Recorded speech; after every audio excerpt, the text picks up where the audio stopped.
see the dollar sign everywhere today, flashing on restaurant menus, appearing in banking apps, and haunting us after online shopping sprees. But have you ever wondered, where does this little S with a line through actually come from? It's not just a design choice someone made. The dollar sign has real interesting roots that trace all the way back to the world of Spanish trade. It also has to do with sloppy handwriting and a human need for shortcuts, but we'll get there. Let's take a look at how one of the world's most famous symbols was born. Long before the US ever printed its first dollar bill, the Spanish peso was a major currency in the Americas and beyond. In the 1700s, Spanish pesos were so common that even the American colonies used them more often than British pounds. Spanish coins, especially the famous silver pieces of 8, circulated everywhere from Buenos Aires to Boston. From merchants to traders to ship captains, everyone had to keep track of pesos. And because no one likes writing down words over and over, they needed a fast way to jot it down. Enter the abbreviation for pesos,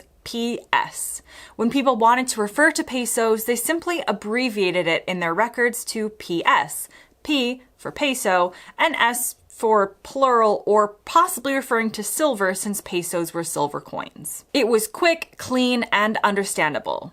At least at first. Here's where it gets very human. Writing P next to S over and over is apparently tiring, especially when you're filling out long invoices by candlelight. So what do people do? They started getting sloppy. Instead of writing P next to the S, they began overlapping the letters, smushing them together to create one quick and blended symbol. The curve of the P would loop around, and the bottom of the P would stretch and blend into the S.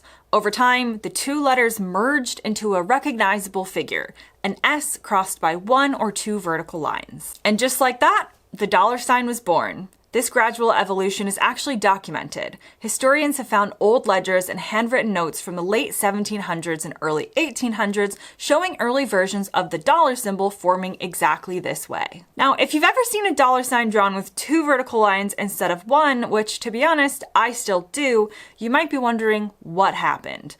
Originally, some people did draw two lines through the S, but as time goes on, the single line version has become more popular simply because it's faster. And of course, as with anything this old, there are actually alternative theories floating around. Some people argue the dollar sign could have come from other sources, number one being the Pillars of Hercules.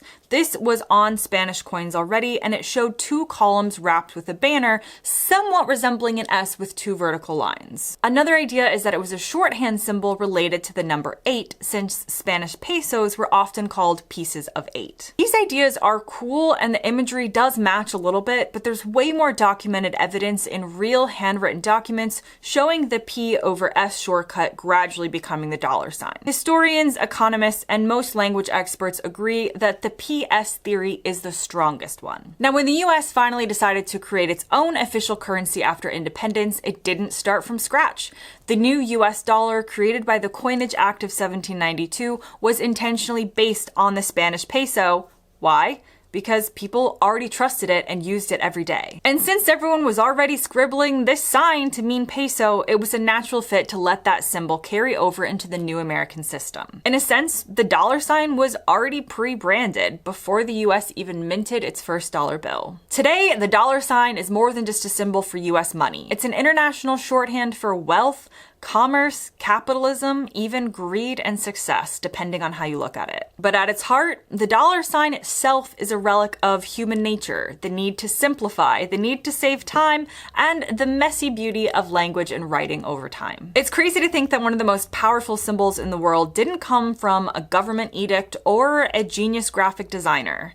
It came from some stressed out merchant in the 1700s rushing to finish the books and get on with his day.